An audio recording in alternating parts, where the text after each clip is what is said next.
Special Forces. Yes, sir. Why do you want to join the CIA? That sentence. Tentunya kalian para penggemar film bertema agen rahasia tidak asing lagi dengan film yang satu ini. Berceritakan tentang seorang mantan pegawai Central Intelligence Agency atau CIA yang membelot. Dan dia membocorkan informasi program mata-mata rahasia NSA atau National Security Agency, di mana semua gerak-gerik umat manusia dipantau secara bebas oleh pemerintah. Nah, bukan Edward Snowden yang akan kita bahas, tetapi salah satu seniornya dulu sekitar tahun 1910-an.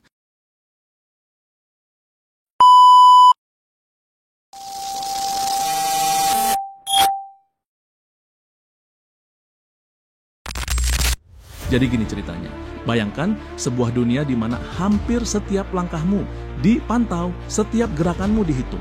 Dunia penuh dengan agen-agen rahasia, penyamaran, dan misi yang tak terlihat oleh mata orang biasa. Di tengah dunia yang penuh dengan rahasia ini, ada satu nama yang mengguncang segala sesuatu yang kita tahu tentang pengkhianatan dan kesetiaan. Aldrich Ames, seorang pria yang memulai hidupnya sebagai pahlawan, namun berakhir sebagai salah satu pengkhianat paling terkenal dalam sejarah Amerika. Tapi bagaimana Ames, seorang agen CIA, bisa begitu merusak negaranya? Dan apakah dia benar-benar seorang pengkhianat atau ada sesuatu yang lebih besar yang terjadi di balik layar? Ikuti perjalanan ini dan saksikan bagaimana setiap bagian dari kisah ini terungkap dalam sebuah plot twist yang akan membuatmu terkejut.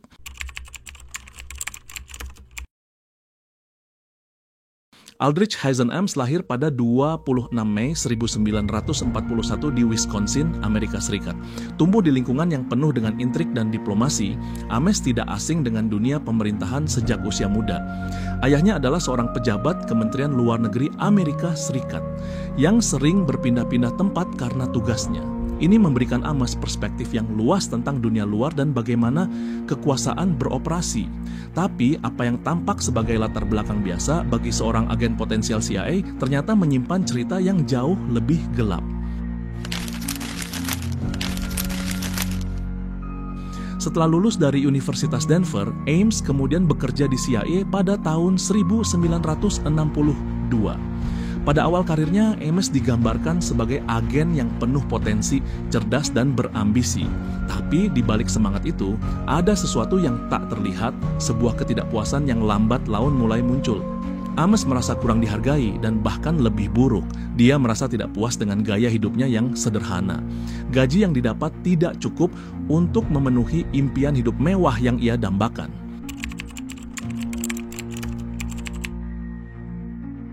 Tahun demi tahun, Ames semakin merasa frustrasi. Pada 1985, di tengah ketegangan perang dingin yang mencekam dunia, Ames membuat keputusan yang akan mengubah hidupnya dan dunia intelijen selamanya.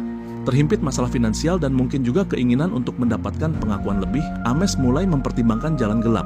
Dia mulai mendekati KGB, Badan Intelijen Uni Soviet, dan menawarkan informasi berharga.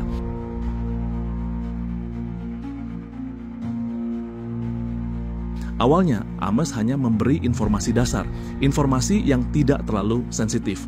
Tapi, apa yang dimulai sebagai sebuah transaksi kecil berubah menjadi sesuatu yang jauh lebih besar.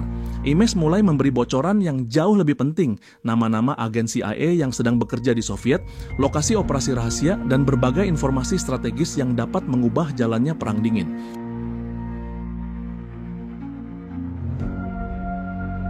Setiap nama yang dia serahkan berpotensi membunuh seorang agen atau merusak misi berharga yang telah direncanakan dengan hati-hati. Dalam satu dekade, Ames berhasil menyusup ke jantung CIA, memberikan informasi vital yang mengarah pada penangkapan dan eksekusi banyak agen yang tidak pernah tahu bahwa mereka telah dikhianati oleh seorang rekan mereka sendiri.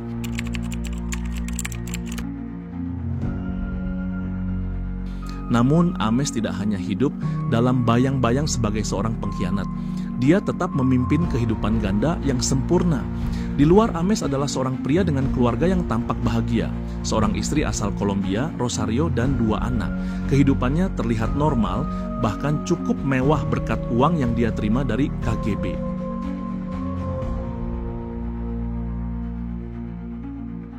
Ames tampaknya memiliki segalanya, rumah yang besar, mobil mewah, kehidupan sosial yang penuh dengan pesta, dan pertemuan penting. Semua ini didapatkan dengan harga yang sangat tinggi.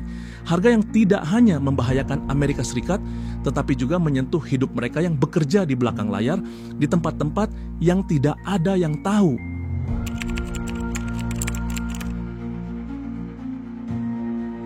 Namun, seperti dalam semua cerita konspirasi besar, tidak ada yang sempurna. Pada awal 1990-an, CIA mulai merasakan adanya kebocoran besar dalam barisan mereka.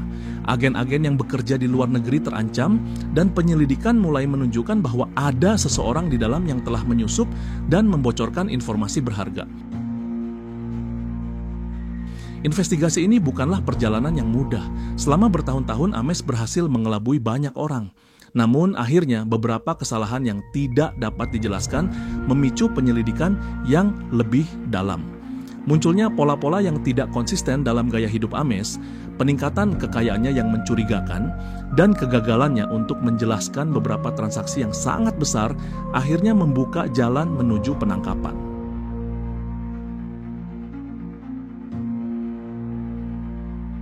Pada Februari 1994, Ames akhirnya ditangkap oleh FBI. Selama penyelidikan, dia mengungkapkan bahwa dia telah menerima lebih dari $2 juta dari KGB yang sebagian besar digunakan untuk membiayai gaya hidup mewahnya. Pengadilan pun mengungkapkan betapa besar kerusakan yang telah Ames sebabkan bukan hanya bagi CIA, tetapi juga bagi banyak negara yang bekerja sama dengan Amerika dalam Perang Dingin.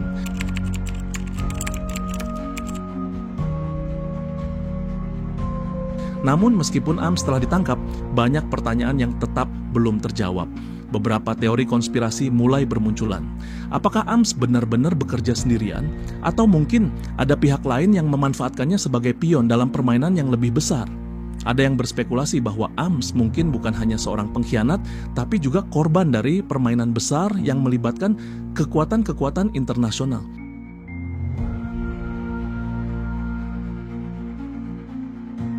Apakah Ames sengaja dijadikan kambing hitam? Atau mungkin dia benar-benar terperangkap dalam konflik yang lebih besar yang melibatkan agen-agennya yang lebih kuat? Semua ini menjadi bahan diskusi panjang bahkan hingga hari ini.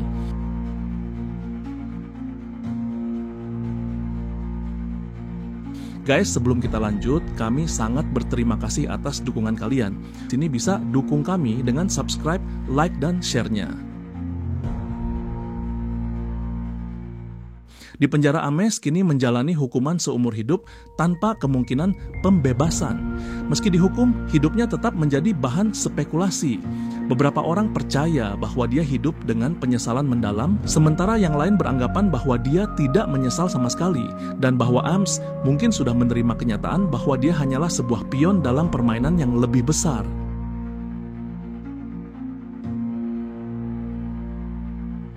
Namun satu hal yang pasti, kisah Aldrich Ames adalah pelajaran besar bagi kita semua tentang betapa mudahnya dunia spionase bisa menjadi kabur, dan bagaimana satu orang hanya dengan keputusan salah bisa mengubah jalannya sejarah dunia.